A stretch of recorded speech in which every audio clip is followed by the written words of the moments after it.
स्वागत है सभी व्यूअर्स का। आज का टॉपिक है न्यूक्लियर वेपन्स, परमाणु हथियार और उससे जो जोखिम हो सकते हैं, specially in context of Bharat और पाकिस्तान का जो रिसेंटली कॉन्फ्लिक्ट हुआ इसके बीच में।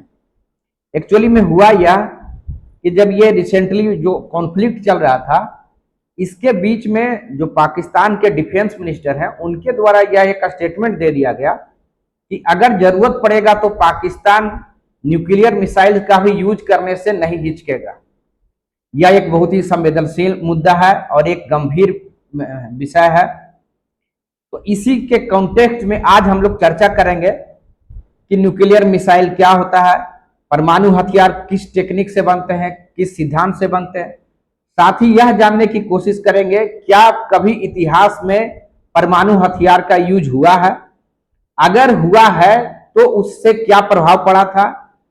साथ ही यह जानने की कोशिश करेंगे कि अगर हमारे पास्ट में इतने गंभीर परिणाम आए थे, इतने विनाशकारी परिणाम आए थे, इसके बावजूद भी वर्ल्ड कम्युनिटी ने वह कोशिश क्यों नहीं किया कि इस वर्ल्ड में कहीं भी परमाणु हथियार ना रहे।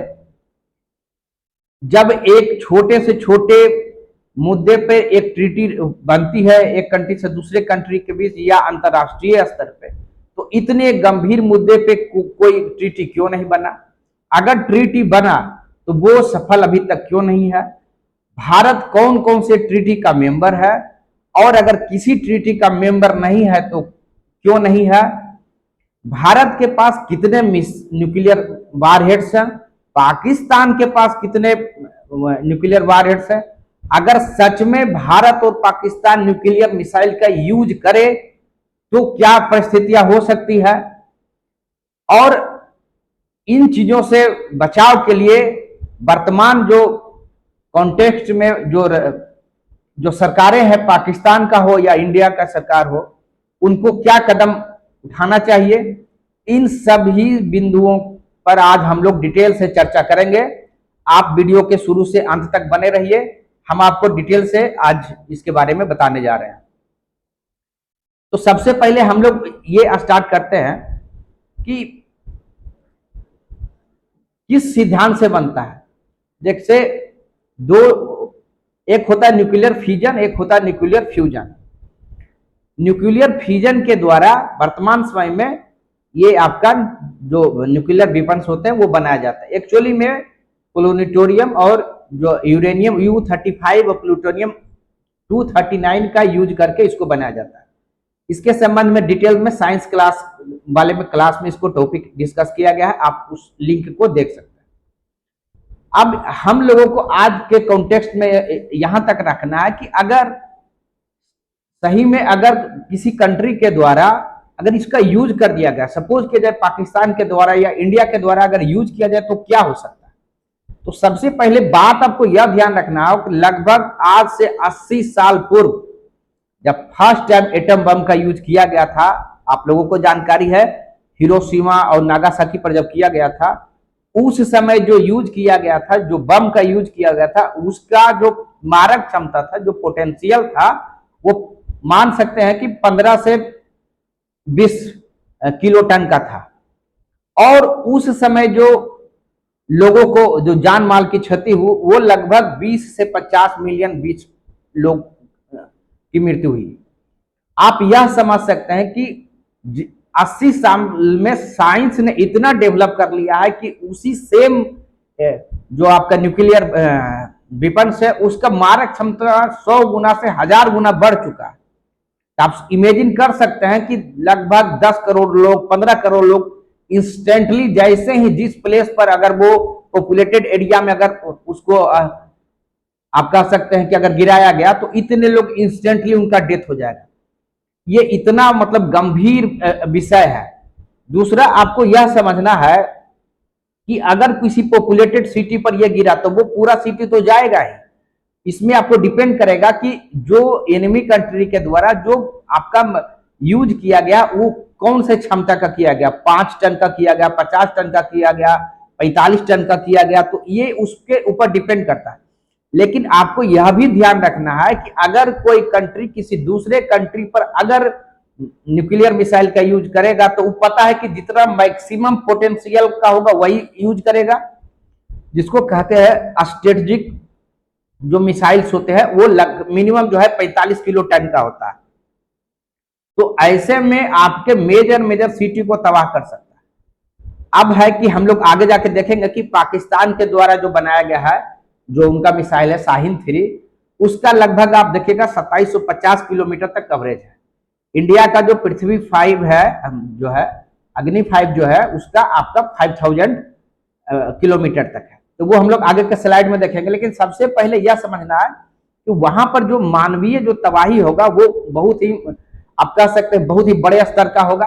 एक्चुअली में होता क्या है कि वो जैसे ही बम गिरता है तो वहां पर बहुत ही huge amount of energy release होता है। अब उस एक तो एनर्जी रिलीज होता है, उसके वहां से रेडियो वेव्स भी निकलते हैं, और वो इतना अधिक एनर्जी होता है कि बहुत ही ह्यूज अमाउंट में शूट आपको ऊपर की तरफ जाएगा। यानी कह सकते हैं काले रंग का, आप जिसको आप कह सकते हैं, वो आपका पूरा आसमान आपका भर जाएगा उस शूट से। ये आपका इसमें रहता है। और जो रेडिएशन वहां पर आपका स्टार्ट होता है, वो अगर जो जैसे जैसे वो जहां पर आपका स्ट्राइक किया उससे जैसे जैसे दूर जाएंगे, क्षमता अगर उसका कम भी गया, लेकिन जो वहां से रेडियो वेव्स जो निकले, जो आपका वो स्किन में आपका कैंसर आपको क्रिएट करेगा, आपको कैंसर डिजीज हो जाएगा। कहा यह जाता है कि उसका प्रभाव इतना ज्यादा होता है कि जो लोग बच जाते हैं वो यह मनाते कि हम क्यों नहीं मर गए। उसका मतलब तबाही इतना होता है, कहता है कि सारा का सारा इवन छोटे छोटे जीव जीवाणु वो सारे गायब हो जाएंगे। और आप कहा जाता है कि बालू जैसा चीज भी एकदम पिघल जाएगा, इतना उसका डिवास्टेटिंग इफेक्ट होता है। मतलब अब छोटे से छोटा चीज एकदम उसको तहस नहस कर दिया जाएगा। और जो व्यक्ति अगर किसी कारण से बच भी गया, किसी का उसके कारण थोड़ा दूरी पर भी है, तो वहां पर उसके जेनेटिक म्यूटेशन होगा। जेनेटिक म्यूटेशन कहने का मतलब कि उसको जीन पर इफेक्ट। आपको पता है कि एक व्यक्ति का जो अगला जनरेशन होता है वो जीन से ही ट्रांसफर होता है। तो हो सकता है कि अगला जो उसके जो अगला जनरेशन हो वो बहुत छोटा हो, या उसके अंदर बहुत सर्वाइवल कैपेबिलिटी नहीं हो, बहुत कम दिन में मर जाए, या उसका हाइट बहुत छोटा हो, अनेक बीमारियों से ग्रस्त हो। तो ये पूरा का पूरा जो जेनेटिक जो म्यूटेशन होता है वो आपका कर सकता है। तो ये इसमें होता है।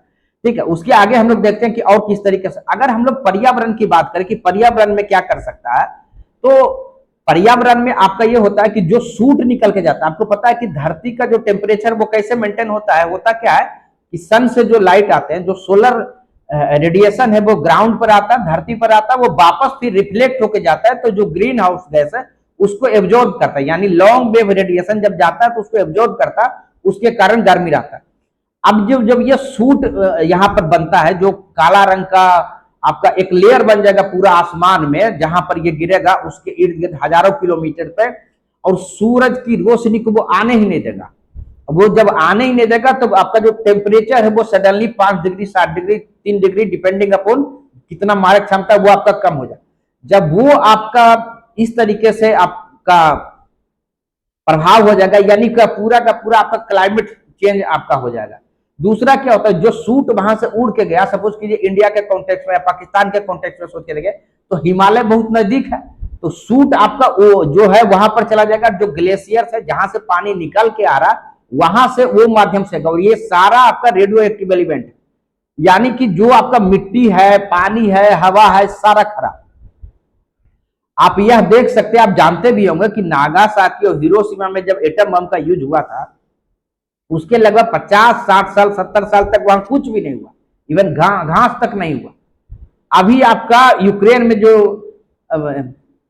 न्यूक्लियर जो चेर्नोबिल का जो एक्सीडेंट हुआ, वहां लगभग 40 साल हो गया, वहां आसपास अभी कुछ भी नहीं, वहां पुनः जो है ह्यूमन सेटलमेंट अभी तक नहीं हो सका।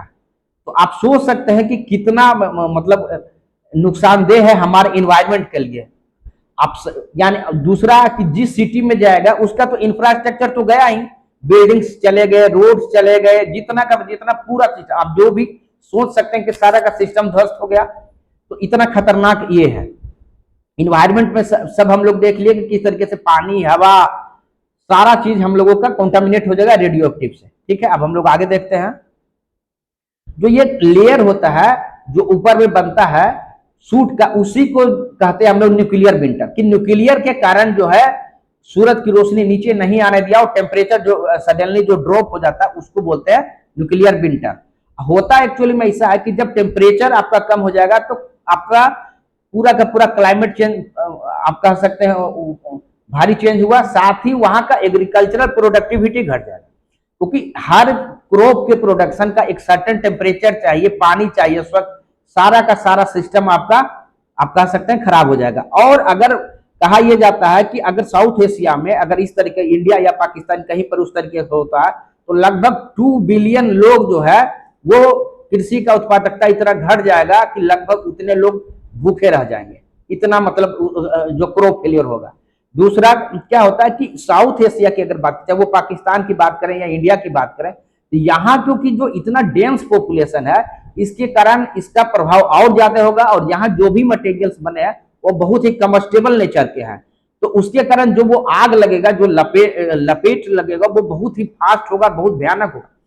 आपको ये बताते हैं कि जब सोच के देखिए सूरज का कितना टेम्परेचर होता है, सूरज के कोर में कितना टेम्परेचर, जब सन के नजदीक अब जाते हैं 5000 डिग्री 5500 डिग्री उस तरीके का टेम्परेचर रहेगा। सोचिए आप 100 डिग्री पानी में जब बॉइल होता है तब आप बर्दाश्त हम आप नहीं कर पाते हैं, अब 5500 डिग्री या 5000 डिग्री रहेगा तो हम लोग जो भी है, जो सामान है या जो मनुष्य है वो आप समझ सकते हैं कि वो पिघल जाएगा तुरंत मिनटों में, इतना खतरनाक है आपका ये जो न्यूक्लियर बम है। तो ये अब हम लोग आगे देखते हैं कि इसमें और क्या कहे। अगर उसके साथ अगर हम ये देखें रीजनल इनस्टेबिलिटी भी बहुत होगा। सपोज किया जाए कि जैसे ही अगर पता चला कि न्यूक्लियर मिसाइल लॉन्च होने वाला या किसी एरिया में हुआ या बैटल फील्ड में हुआ, देखिए उसमें रेंज रहता, मिसाइल में क्या है ना रेंज है, किसी का अगर टेक्टिकल मिसाइल टेक्टिकल वेपन, जैसे पाकिस्तान का बहुत सारा जो वॉरियर्स है वो टेक्टिकल वेपन है, टेक्टिकल वेपन उसको बोलते हैं जो शॉर्ट रेंज का होता है, और कोशिश होता है कि अगर देखिए कि जब कन्वेंशनल जो वारफेयर है वहां यूज करें, मतलब उसका पर्पस ये नहीं है कि किसी शहर को बर्बाद करना है और किसी इंफ्रास्ट्रक्चर को बर्बाद करना, तो उसको बोलते हैं टेक्टिकल।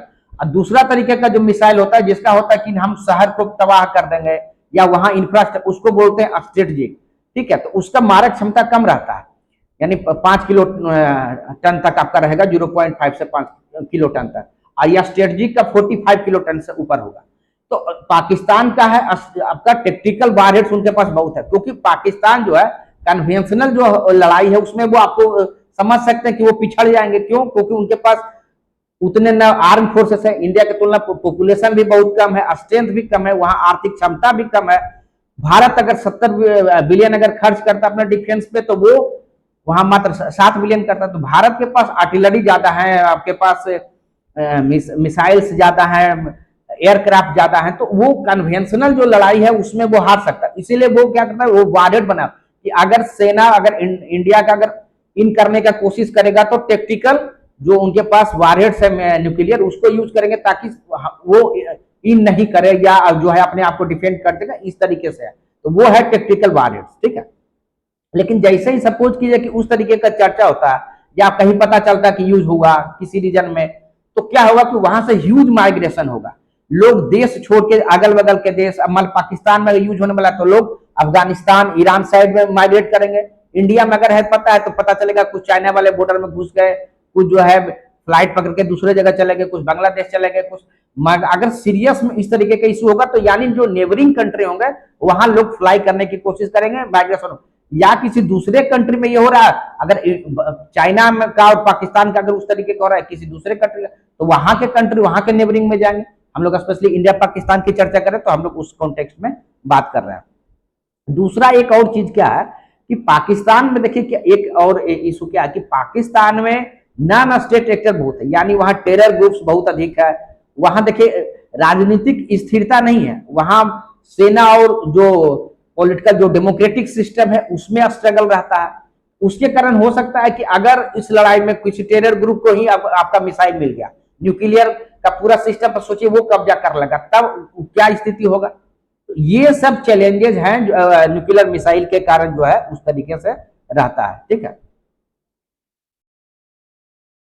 अगर हम लोग उसको देखें कि ग्लोबल स्तर पर जो आर्थिक या राजनीतिक जो क्या इंपैक्ट हो सकता है, अगर हम लोग उसको देखें, देखिए जो साउथ एशिया, चाहे वो भारत हो पाकिस्तान हो, ये हब है बहुत तरीके का सप्लाई चेन का। सपोज किया जाए कि भारत पाकिस्तान बहुत सारे, कहीं को टेक्सटाइल सपोर्ट करता है, कहीं जो है फूड ग्रेन सप्लाई कर रहा है, तो पूरा का पूरा अगर युद्ध में ये जाएगा तो पूरा का पूरा सप्लाई चेन डिस्टर्ब हो जाएगा। तो इसका इंपैक्ट क्या होगा, पूरे का पूरा ग्लोबल जो इकोनॉमी है उसको इफेक्ट करेगा। ठीक है, तो ये आप इजीली इसको समझ सकते हैं। उसी तरीके से एनर्जी का फ्लो भी होगा। अब सपोज कि भारत पाकिस्तान का अगर युद्ध हो रहा है, तो ऐसा तो है ना किसी लाइन पर होगा। जब युद्ध होता है तो न्यूक्लियर मिसाइल तीनों जगह से लॉन्च हो सकते हैं। आपका पानी से भी लॉन्च हो सकता है, सबमरीन के, जैसे आईएनएस अरिहंत है भारत के केस में, उसी तरीके से बाबर करके पाकिस्तान का, एयर से भी होता है। जैसे भारत में मिराज है तो पाकिस्तान में भी मिराज है, सुखोई 30 इंडिया में है। तो ये कहने का मीनिंग है कि हमारा अगर उस तरीके का वार होगा तो लैंड पर भी होगा, एयर में भी होगा और मैरीटाइम सेक्टर में भी होगा, पानी पर भी होगा। तो अगर नीचे से अगर आप साउथ एशिया वाला रीजन से देखिएगा, तो जो स्टेट ऑफ मलक्का से जो रीजन आपका पूरा इंडियन ओशन में अरेबियन सी का पूरा जो रीजन है, वो पूरा का पूरा आप समझ सकते हैं कि कितना वहां बाढ़ का क्षेत्र बना होगा। तो वहां से जो शिप क्रॉस कर रहेंगे या उस तरीके का, तो पूरा का पूरा वो डिस्टर्ब रहेगा पूरा रीजन। तो वो एनर्जी का जो पूरा ट्रेड है पूरा आप कह सकते हैं उसको प्रभावित करेगा। तो ये पूरा का पूरा ग्लोबल इकोनॉमी को जो है आपको डिस्टर्ब करेगा। ठीक है, क्योंकि दोनों का नेवल शिप वहां पर रहेगा और कौन किस पर कब अटैक करेगा पता नहीं होगा। कहीं पर सबमरीन जो है न्यूक्लियर अगर वहां पर एक्टिव है, तो कोई भी शिप्स वहां से क्रॉस नहीं करना चाहेगा। अगर क्रॉस नहीं करेगा तो उस कंट्री को जो एनर्जी का सप्लाई है, चाहे वो गैस हो या तेल हो, दोनों डिस्टर्ब होगा। तो ये आप समझ सकते हैं। दूसरा क्या है कि पाकिस्तान के ये एक पॉलिसी उनका है फर्स्ट यूज पॉलिसी। इंडिया जैसे यूज करता है no first use policy. India कहता है कि हम किसी भी कंट्री पर पहला बार हम न्यूक्लियर मिसाइल नहीं लॉन्च करेंगे, नहीं करेंगे। पाकिस्तान का ये है कि फर्स्ट यूज पॉलिसी। पाकिस्तान का को बहुत इंटरनेशनल प्रेशर पड़ा कि आप भी नो फर्स्ट यूज कीजिए, लेकिन उस तरीके का उनका नहीं, उनका है फर्स्ट मतलब यूज पॉलिसी। उसके कारण ये एक डर बना हुआ रहता है या डिटरेंट है, या आप कह सकते हैं कि बहुत बार मिसकैलकुलेशन हो सकता है। युद्ध के दौरान क्या स्थितियां हुई तो पता हो सकता है कभी पाकिस्तान लॉन्च कर, या हो सकता है इंडिया ही अपने जो नो फर्स्ट यूज की पॉलिसी को दरकिनार करते हुए लॉन्च कर सके। अगर इस तरीके का आवाज पूर्व में हमारे जो डिफेंस मंत्री हैं राजनाथ सिंह इस चीज से कह भी चुके हैं कि हम लोगों को पुनः इस पर रीथिंक करने का। अभी जो हम लोगों का स्टैंड है कि किसी भी प्रकार के फर्स्ट टाइम हम लोग यूज नहीं करेंगे किसी कंट्री पर, लेकिन ऐसा डिफेंस मिनिस्टर के द्वारा जो है पूर्व में बयान दिया गया। हालांकि इस पर ऑफिस मतलब फिर फर्दर कुछ इसमें पॉलिसी में चेंज नहीं हुआ। अब भारत कहता है कि अगर भारत को जो रिटेलिएशन है, यानी भारत अगर जवाबी कार्रवाई करेगा तो प्यूनिटिव करेगा, यानी एक इतना भयावह होगा भारत का कि पूरा का पूरा पाकिस्तान अब कह सकते हैं कि वो नष्ट हो जाएगा। ठीक है, तो ये स्थिति जो है आपका, अगर इस तरीके का स्थिति बनता है तो उसमें जो है आपका होता है। ठीक है, उसके साथ कुछ अन्य तरीके का भी टेंशन रहता है, जैसे कि नैतिक बात कर सकते हैं, मोरल वैल्यूज क्या है, इसके बारे में चिंता रहता है कि युद्ध में माना यह गया, जैसे जेनेवा कन्वेंशन वगैरह है युद्ध के समय का, जहां यह माना जाता है कि लड़ाई हमेशा दो सेना के बीच की है, ना कि सिविलियंस का नहीं हो। लेकिन इस तरीके के जब ये न्यूक्लियर वार होगा तो वो उस केस में तो सिविलियन ही इन्वॉल्व है, क्योंकि जैसे ही वो स्ट्रेटेजिक मिसाइल अगर लॉन्च हुआ तो वो शहर को ध्यान में रख के किया जाता है, इंफ्रास्ट्रक्चर को ध्यान में रख के किया जाएगा, ना कि उस सेना को ध्यान में रख के किया जाता है। यानी युद्ध के जो कन्वेंशन है, युद्ध के जो सिद्धांत है, उसका वायलेशन है और करोड़ों करोड़ों लोग का जो जान जाएगा। आप समझ सकते हैं कि किस तरीके से मानवता से जुड़ा हुआ इशू है और पूरे मानव सभ्यता के लिए एक बहुत बड़ा जो है चैलेंज है, या उस तरीके का आपका इशू है। दूसरा एक है कि भारत शुरू से जो है एक इंटरनेशनल स्तर पर एक इमेज बना हुआ है कि अगर परमाणु जो एनर्जी है यानी न्यूक्लियर एनर्जी अगर इंडिया के पास है भी तो उसका सिर्फ पीसफुल यूज करेगा और किसी भी तरीके से उसका आप कह सकते हैं कि न्यूक्लियर मिसाइल या उस तरीके का यूज नहीं करेगा। तो उस इमेज को भी डेंट हो सकता है। उस तरीके से जो है आपका, जैसा कि हम लोग चर्चा किए कि जो है इंडिया का जो अग्नि 5 है उसका रेंज जो है 8000 किलोमीटर है और पाकिस्तान का जो आपका शाहीन 3 है उसका 2750 किलोमीटर। लेकिन जो शाहीन 3 भी है वो उसका रेंज भी लगभग भारत को कवर करता है। इवन कि अंडमान निकोबार तक उसका रेंज चला जाता है, ठीक है। तो यानी कहने का मतलब ये है कि आप कह सकते हैं कि म्यूचुअली एश्योर्ड डिस्ट्रक्शन है। अगर लड़ाई होता है, म्यूचुअली एश्योर्ड डिस्ट्रक्शन उस चीज को कहता है कि दो ऐसे न्यूक्लियर कंट्री, दो ऐसा कंट्री जिसको दोनों कंट्री के पास परमाणु हथियार हो, और अगर यूज करता है तो दोनों का दोनों कंट्री एक दूसरे को डिस्ट्रॉय कर सकता है। मतलब 100% श्योर है कि वो कंट्री भी जाएगा और वो भी जाएगा। तो इसी को बोलते हैं म्यूचुअल जो है एश्योर्ड डिस्ट्रक्शन। तो ये है। अगर हम लोग भारत और अमेरिका के कॉन्टेक्स्ट में अगर हम लोग देखें तो पूर्व में चाहे वो 1947 हो या 65 का वार हो, 71 का हो या इवन 99 का जो वार हो, कभी भी वहां पर बहुत बार चर्चा हुआ, लेकिन कभी भी उसको यूज नहीं किया गया है, ठीक है। लेकिन हुआ क्या है कि 1998 में पाकिस्तान, आपको आगे जाके बताते हैं कि किस तरीके से भारत का जर्नी रहा है न्यूक्लियर का। एक्चुअली में 98 में जब भारत ने न्यूक्लियर टेस्ट किया तो पाकिस्तान के द्वारा भी किया। उसके बाद से पाकिस्तान के द्वारा न्यूक्लियर, जिसको कहते हैं ब्लफ, किया जाता रहा कि हमारे पास न्यूक्लियर है, अगर आप मेरे अंदर कन्वेंशनल लड़ाई लड़ने की कोशिश कीजिएगा तो हम न्यूक्लियर मिसाइल छोड़ देंगे। तो ये इस चीज का अब भारत ने पिछला जो 2-3 अटैक किया है, इवन कि पहलगांव के बाद का जो अटैक है, या उरी के बाद जो सर्जिकल स्ट्राइक था, या आपका पुलवामा में जो हुआ, जो बालाकोट जो स्ट्राइक हुआ, ये सब चीज जो न्यूक्लियर ब्लफ जो था पाकिस्तान को, उसको एक्सपोज किया। अभी भी जिस तरीके से पाकिस्तान में घुस के टेरर कैंप को जो है डिस्ट्रॉय किया गया, वो पाकिस्तान का जो न्यूक्लियर ब्लफ था, न्यूक्लियर ब्लफ उसको कहते हैं कि दूसरे कंट्री को इस तरीके से करना कि अगर नहीं होगा तो हम लॉन्च कर देंगे, न्यूक्लियर का यूज करेंगे, ताकि वो एज ए डिटरेंट यूज करें, भारत लड़ाई नहीं लगे। लेकिन भारत ने तो 2-3 बार अटैक किया, सर्जिकल स्ट्राइक किया, एयर स्ट्राइक हुआ, तो कहीं पर भी उस तरीके का रिस्पॉन्स नहीं लगा।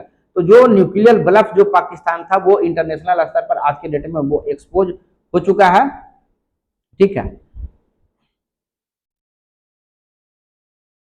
हम लोग अगर यह देखें कि भारत पाकिस्तान में अगर सही में युद्ध हो जाए तो हम लोग क्या कर सकते हैं, तो जो एक नॉर्मल न्यूक्लियर जो मिसाइल जिस तरीके से, तो वो सारा चीज वहां भी होगा, न्यूक्लियर विंटर यहाँ भी आएगा, यहाँ भी रेडिएशन होगा, यहाँ भी करोड़ों लोग मारे जाएंगे, ये सारा चीज यहाँ भी होगा। और इंस्टेंट मौत अगर कहिए तो 20 से 50 मिलियन लोग तुरंत डेथ करेंगे।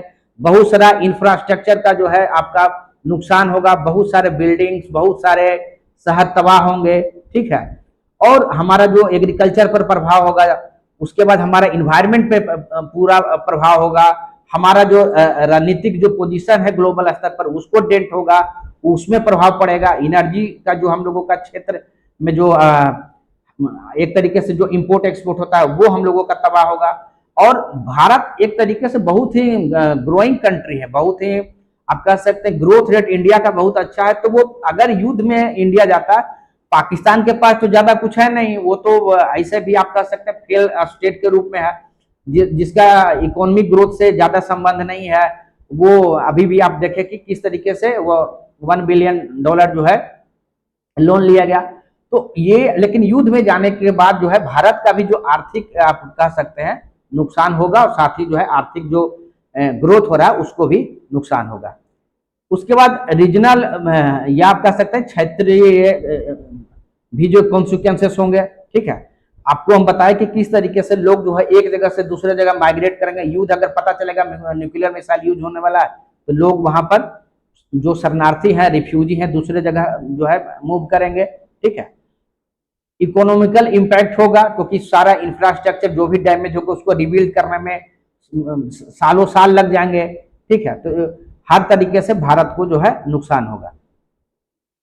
अगर हम लोग इसकी बात करें कि पाकिस्तान को क्या नुकसान हो सकता है और पाकिस्तान के लिए स्पेशली क्या नुकसान है, वो अगर हम लोग चर्चा करने की बात करें तो देखिए, भारत और पाकिस्तान में कोई तुलना नहीं है। भारत अगर 70 बिलियन डिफेंस पर खर्च करता है तो वो 7 बिलियन। तो भारत हर तरीके से जो है, अगर आप तुलना कीजिएगा भारत और पाकिस्तान का, तो बहुत ही लार्ज डिफरेंस है दोनों के रिसोर्स में, दोनों का मिलिट्री स्ट्रेंथ में, ठीक है। तो पाकिस्तान को तो ऑफकोर्स बहुत ज्यादा नुकसान होगा इस स्थिति में। दूसरा, उनके पास क्या स्थिति है कि अगर युद्ध हुआ, अगर वहां पर राजनीतिक अस्थिरता हुआ कि यहाँ अभी मान लीजिए प्रधानमंत्री, सेना और तो वहां देखिए जो टेरर ग्रुप है उसमें भी बहुत सारा फ्रैक्शन है। ऐसा नहीं है कि लश्कर तोयबा और जैसे मोहम्मद भी ही वहां पर ग्रुप है, वहां पर उस तरीके का सैकड़ों ग्रुप है। वहां पर कुछ ऐसे ग्रुप हैं, तहरीक तालिबान जैसा ग्रुप है जो पाकिस्तान में खुद टेररिस्ट एक्टिविटी को अंजाम देता है।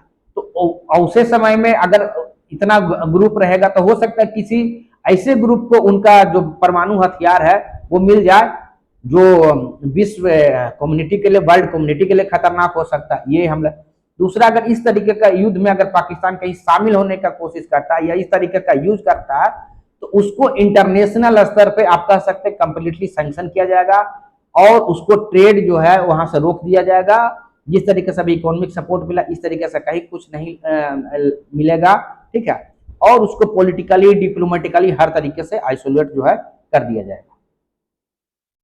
भारत के लिए क्या आप कह सकते हैं इसमें? भारत के लिए ये है कि क्योंकि अब जवाबी में भारत इस तरीके का है कि हम पहला बार तो यूज नहीं करेंगे, लेकिन दूसरा बार यूज करेंगे। अगर न्यूक्लियर का आपने अगर यूज कर, पाकिस्तान यूज करेगा तो फिर हम पाकिस्तान को इतना प्यूनिटिव जो है एक तरीके से मेरा स्ट्राइक होगा कि वो कंप्लीटली उसको बाइकआउट कर देगा।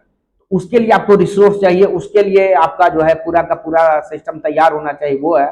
दूसरा, अगर युद्ध में शामिल होता तो जो एक भारत का बढ़ता जो अर्थव्यवस्था है उसको आप कह सकते हैं उसको डेंट कर सकता है। और अगर पाकिस्तान में हो, देखिए पाकिस्तान को चाइना का सपोर्ट है, इतना तो आप लोग सब लोग समझ गए। क्योंकि है क्या कि जो आपका चाइना का एक, देखिए वहां पर एक कॉरिडोर है, चाइना पाकिस्तान इकोनॉमिक कॉरिडोर है। क्या कि चाइना का अगर आप ग्लोबल मैप में देखिएगा तो पूरा समुद्र साउथ चाइना सी होते हुए, मलक्का स्टेट होते हुए, अरेबियन सी होते हुए ऊपर उनको जाना पड़ता है, तो लंबा दूरी ट्रेवल करना पड़ता है। इसके कारण उनका इंपोर्ट एक्सपोर्ट महंगा होता है। तो पाकिस्तान में वो इंफ्रास्ट्रक्चर डेवलप कर रहे हैं ताकि जो पाकिस्तान का जिनजियांग वाला जो प्रोविंस है, जो तिब्बत के साइड वाला जो प्रोविंस है, उससे वो पाकिस्तान से होते हुए एक गोदार पोर्ट उनके द्वारा डेवलप किया गया ताकि वो दूरी बहुत कम हो जाए। उनका जो कॉस्ट है आयात का, निर्यात का, चाहे वो तेल का हो या किसी गैस का हो या किसी अन्य सामान का, बहुत सस्ता हो। तो ये जो आपका डेवलपमेंट हो रहा है या चाइना जो पाकिस्तान में बहुत सारा प्रोजेक्ट, इवन हाइड्रो वाटर जो वहां पर प्रोजेक्ट है, जो बांध भी जो बनाया जा रहा है, बहुत सारा चाइना का फंड। अब किसी का अगर पैसा लगा हुआ तो वो युद्ध भी, वो भी उसमें शामिल हो जाएगा। तो ये है कि चाइना भी उस चीज में शामिल होगा। तो भारत का स्थिति यह होगा कि दोनों तरफ न्यूक्लियर कंट्री से घिर जाएगा। एक तरफ से चाइना है, एक तरफ पाकिस्तान है, और दोनों दुश्मन का दुश्मन जो है दोस्त हो जाता है, वो स्थिति है। तो भारत के लिए एक कंसर्न का इशू है। अब हम लोग देखते हैं कि भारत ने किस तरीके से अपना जो परमाणु यात्रा है, किस तरीके से आपका जो है विकास किया। देखिए 1948 में जो है आपका एक्ट बन गया था, एटॉमिक एनर्जी एक्ट। उसके तहत कमीशन बना और उस समय के जो साइंटिस्ट थे होमी जहांगीर भाभा, उनके नेतृत्व में ये काम होता रहा। क्योंकि तो हमारे फर्स्ट जो प्राइम मिनिस्टर थे जवाहरलाल नेहरू, वो परमाणु बम को आप कह सकते हैं एक एविल का सिंबल मानते थे, इसलिए हमेशा उसका यूज सिविल एनर्जी के लिए यानी करना चाहते थे ना, किसी भी तरीके से आप कह सकते हैं डिस्ट्रक्टिव वेपन्स के लिए यूज के लिए प्रमोट नहीं कर। तो सिविल जो लीडरशिप था उस दिशा में नहीं मूव किया। लेकिन जब 1962 में जिस तरीके से चाइना के द्वारा, चाइना से जब भारत का आप कह सकते हैं लड़ाई हुआ, जिसमें भारत को जो है शिकस्त का सामना करना पड़ा था, तब ये पूरा फिर से इंस्पायरेशन हुआ कि नहीं, जो है हमको न्यूक्लियर एनर्जी में जो है जो हम लोगों के पास क्षमता था उसको बनाना चाहिए। और फाइनली जो है 1974 में जो है फर्स्ट टाइम जब इंदिरा गांधी प्राइम मिनिस्टर थे तो उस समय टेस्ट किया गया, पोखरण टेस्ट, उसको नाम दिया गया था स्माइलिंग बुद्धा। और फाइनली जो आपका है 1998 में इसको सक्सेसफुली जो है किया गया था जब अटल बिहारी वाजपेयी जो है प्राइम मिनिस्टर थे उस समय। और पाकिस्तान भी 1970-80 से वो भी लगा हुआ था, और वो भी 1998 में वहां भी एक साइंटिस्ट थे AQ खान, उनके नेतृत्व में जो है 1998 में पाकिस्तान के द्वारा भी न्यूक्लियर टेस्ट किया गया। यानी दोनों कंट्री जो है एक तरीके से आप कह सकते हैं न्यूक्लियर कंट्री हो गए। तो ये पाकिस्तान का है जहां AQ खान के नेतृत्व में जो है उनके द्वारा भी परमाणु टेस्ट किया गया। अब है कि हम लोगों को ये देखना है कि 1998 में जो जिस को कहा गया 1974 में उसको बोलते हैं स्माइलिंग बुद्धा, और 1998 वाले को कहते हैं ऑपरेशन शक्ति। ठीक है, अब हम लोगों को ये देखना है कि इंडिया पाकिस्तान जो है दोनों का किस तरीके से पॉलिसी है, किस तरीके से क्या है, वो हम लोग देखते हैं। अब देखिए है क्या कि भारत हमेशा नो फर्स्ट यूज की बात करता है, लेकिन दोनों कंट्री के बीच थोड़ा आप कह सकते हैं एक, क्योंकि कश्मीर मुद्दों को लेके, बॉर्डर इश्यू को लेके कहीं ना कहीं जो है स्ट्रगल होते रहता है, कॉन्फ्लिक्ट होते रहते हैं। ऐसे में इस चीज का डर बना हुआ रहता है कि कहीं कोई भी कंट्री जो है मिसाइल का, न्यूक्लियर जो मिसाइल है उसका यूज तो नहीं कर देगा। तो वो ये चीज है। और पाकिस्तान जो है डे बाय डे जो है अपना जो न्यूक्लियर वारहेड्स है उसको संख्या बढ़ा रहा है, तो ये एक कंसर्न का विषय रहता है। और जिस तरीके से पाकिस्तान के द्वारा टेरर ग्रुप्स को स्पॉन्सर किया जाता है, आप तो वो एक कंसर्न का विषय रहता है। और जिस तरीके से अगर टेररिस्ट ग्रुप के बाद जो है इंडिया अगर रिस्पॉन्ड करता है, उसको डिस्ट्रॉय करता है, तो पाकिस्तान आर्मी का, पाकिस्तानी आर्मी का जिस तरीके से सपोर्ट मिलता है, वो एक मतलब एक कंसर्न का बात है। अब देखिए हुआ क्या था कि 1998 में 99 में भी लाहौर पीस डील हुआ, और 1998 का भी एक डील है, उसके तहत है कि दोनों कंट्री जो है जो उनका न्यूक्लियर जो जहां स्टॉक रखा हुआ उसको एक कोऑर्डिनेट जो है डिटेल्स एक दूसरे को शेयर करेंगे। लेकिन पिछले कुछ सालों से क्योंकि दोनों के बीच जो है कूटनीतिक जो है अस्थिरता है, तो ये अच्छे आप कह सकते हैं कि आपस में कोऑर्डिनेशन न रहने के कारण ये सूचना जो है स्पष्टता रूप से नहीं जा रहा। ठीक है, अब भारत का जो है परमाणु नीति क्या है, जैसा कि हम पूर्व में भी चर्चा की, भारत का परमाणु नीति है कि वो किसी भी न्यूक्लियर कंट्री के विरुद्ध भी वो फर्स्ट टाइम यूज नहीं करेगा, लेकिन अगर किसी ने किया तो उसको प्यूनिटिव रिटेलिएशन कहते हैं, और इतना डिस्ट्रक्टिव रिटेलिएशन होगा कि उसको फिर आप कह सकते हैं कि इरिपेलेबल डैमेज रहेगा, मतलब कंप्लीटली उसको नष्ट कर दिया जाएगा, इतना भारत के द्वारा एक्शन लिया जाएगा। उसके बाद है कि जो कंट्री के पास न्यूक्लियर नहीं है, न्यूक्लियर बम नहीं है, तो उसके विरुद्ध यूज ही नहीं करेगा। लेकिन भारत यह चीज का रखता है कि अगर न्यूक्लियर बम नहीं, लेकिन अगर कोई केमिकल वेपन्स या बायोलॉजिकल वेपन्स का यूज करता, तब फिर भारत जो है उसके विरुद्ध भी अपना न्यूक्लियर मिसाइल्स का वो यूज कर सकता है। अब भारत में किस तरीके से यह निर्णय कौन लेगा कि कब न्यूक्लियर मिसाइल जो है लॉन्च यूज करना है, तो देखिए प्रधानमंत्री की अध्यक्षता में कैबिनेट कमेटी ऑन सिक्योरिटी होता है, उसके तहत जो है सिविल जो आपका कमांड सिस्टम है आपका पूरा, यानी कैबिनेट कमेटी ऑन सिक्योरिटी जो है वो निर्णय लेता है। उसके बाद जो है उसके आगे फिर जो है सिविल अथॉरिटी, ठीक है, यानी सिविल अथॉरिटी के लीडरशिप में ये सिस्टम है। उसके बाद जो है जो फोर्स के जो लीडरशिप है उनको जो है ये किया जाता है। अब एक चीज यहाँ पर आपको ये बताना चाहेंगे कि अंतर्राष्ट्रीय स्तर पर 2-3 ट्रीटी है, एक है एनपीटी नॉन प्रोलिफरेशन ट्रीटी और सीटीबीटी ट्रीटी। भारत इन दोनों में इसका मेंबर नहीं है। देखिए एनपीटी नॉन प्रोलिफरेशन ट्रीटी में क्या है कि इसका उद्देश्य ये है कि जो कोई कंट्री जिसके पास न्यूक्लियर वेपन्स नहीं है वो ना बनाए, आगे ना बनाए, पहला लक्ष्य। दूसरा लक्ष्य उसमें यह है कि जो कंट्री के पास न्यूक्लियर वेपन्स है वो धीरे धीरे करके उसको कम करे या डिस्ट्रॉय करे। ठीक है, तीसरा है कि बाकी जो न्यूक्लियर एनर्जी है उसका पीसफुल पर्पस के लिए सारे कंट्री यूज करें। पीसफुल पर्पस कहने का मतलब है कि जैसे कि आपको बिजली बनाना है, इलेक्ट्रिसिटी बनाना है, उस तरीके के चीज में आप यूज कर सकते हैं, एनर्जी के लिए यूज कर सकते हैं, लेकिन आप न्यूक्लियर वेपन्स के लिए आप यूज नहीं कर सकते। भारत एनपीटी या सीटीबीटी का इसलिए नहीं है कि भारत का कहना है कि जो अभी वर्तमान समय में जैसे जो भी G5 आपका कंट्री है, जैसे चाइना है, यूएसए है, रसिया है, तो भारत इस बात का एडवोकेट करता है कि डिसआर्मामेंट होना चाहिए, यानी किसी के पास नहीं होना चाहिए। आप ये नहीं कह सकते कि 5 कंट्री हम लोग रखेंगे और बाकी जिसके पास नहीं है वो नहीं रखेगा। तो इसी चीज के कारण जो है भारत ने जो है एनपीटी या सीटीबीटी पर हस्ताक्षर नहीं किए हैं। ठीक है, भारत जो किस चीज का पक्षधर है कि कंप्लीट डिसआर्मामेंट, यानी किसी के पास, भारत भी डिस्ट्रॉय करे लेकिन बाकी कंट्री जिसके पास है, यूएसए है, चाइना है, सब कंप्लीटली ये करे। ठीक है, तो ये भारत का जो है आपका रूप है। जब टेस्ट किया गया था तो उसमें अमेरिका के द्वारा सैंक्शन भी लगाया गया था भारत पर, लेकिन जो है 2005 में जब मनमोहन सिंह जब प्राइम मिनिस्टर थे उनके द्वारा फिर यूएस के साथ डील होता है, उसके बाद से फिर स्थिति जो है नॉर्मल हुआ। ठीक। अब है कि जब ऐसा स्थिति है तो इसके लिए हम लोगों को क्या करना चाहिए, क्या क्या सुझाव हम लोग दे सकते हैं। तो देखिए कोई भी चीज का सोल्यूशन देखिए डायलॉग ही है, कम्प्रिहेंसिव डायलॉग होना चाहिए। जो दोनों तरफ के जो सेना है डीजीएमओ उनके बीच रेगुलर जो है बातचीत होते रहना चाहिए। साथ ही जो सिविलियन जो लीडरशिप है और जो मिलिट्री लीडरशिप है दोनों के बीच आउटलाइन रहना चाहिए। ऐसा नहीं हो जैसे पाकिस्तान में आप देखते हैं कि प्रधानमंत्री की बात अगर वहां डीजीएमओ नहीं मान रहे, आर्मी चीफ नहीं मान रहे, वो स्थिति नहीं होना चाहिए। आउटलाइन होना चाहिए सिविलियन और उनके बीच।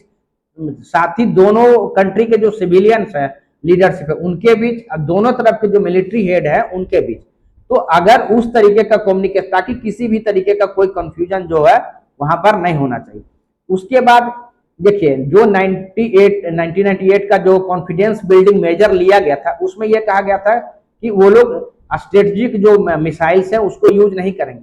तो भारत इस बात पर अब जोर देता है कि जो उसका टेक्टिकल जो वेपन्स है, यानी जिसको आप बैटल फील्ड में जो आप यूज करने की बात करते हैं उसको भी, प्लस जो साइबर वारफेयर है, अभी आप देखे होंगे कि किस तरीके से मिस इन्फॉर्मेशन फैला के भी जो है एक कंट्री दूसरे कंट्री से लड़ाई लड़ता, उसको भी शामिल किया जाए कि चाहे भारत हो या पाकिस्तान हो एक दूसरे के प्रति इस तरीके का युद्ध जो है नहीं करेगा।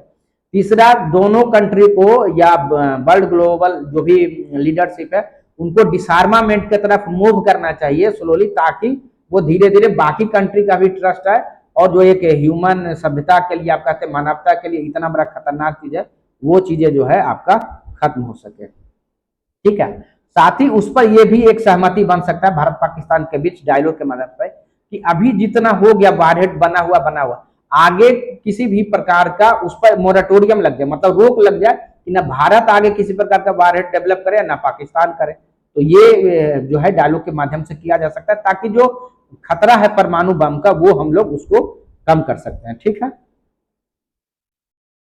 उसके बाद है कि न्यूक्लियर सिक्योरिटी भी करने का जरूरत है। दोनों कंट्री में क्या है, जहां पर भी हम लोगों का न्यूक्लियर मिसाइल्स रखे हुए हैं उसको प्रोटेक्ट करने का जरूरत। स्पेशली पाकिस्तान में क्या है कि अगर अस्थिरता होता है तो किसी नॉन स्टेट एक्टर के हाथ में ना चले, उसके लिए वहां सिक्योरिटी बहुत बढ़िया होना चाहिए।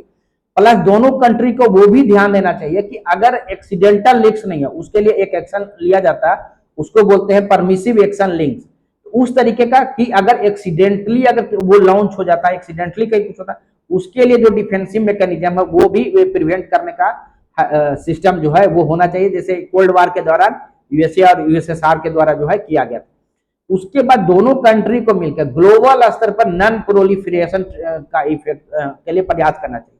यानी कोई भी कंट्री जो है जैसे एनपीटी है या सीटीबीटी है जिसमें ये स्पष्टता नहीं है कि किस मतलब कि कंप्लीट डिसआर्मामेंट की तरफ जाएगा, उसको उस दिशा में बढ़ के जो भी कंट्री है उनको भी उस पर सहमत कराने का कोशिश करना चाहिए कि सारे कंट्री जो है डिसआर्मामेंट की तरफ जाए, यानी कंप्लीटली जो है एक तरीके से उसको डिस्ट्रॉय करें।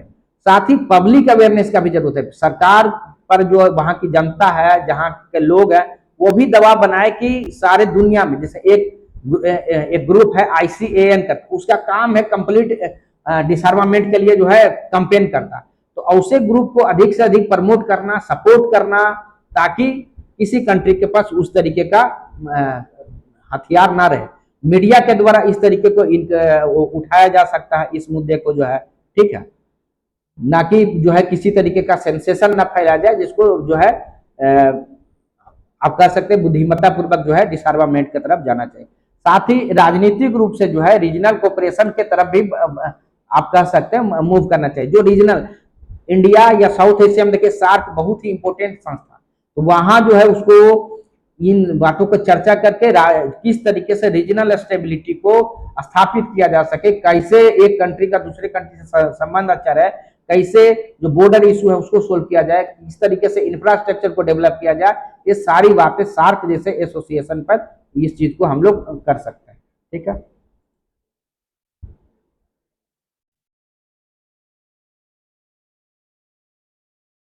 ये हम लोगों का जो है अग्नि 5 जो मिसाइल है ये आपका है, ये हम लोग चर्चा किए कि किस तरीके से भारत के द्वारा ये आपका जो है कवरेज इसका ओवर 5000 से ऊपर है, यानी कंप्लीट जो है पाकिस्तान तो हो ही जाएगा, पाकिस्तान के बियॉन्ड भी बहुत सारे कंट्री जो है इसके रेंज में आते हैं। ठीक है,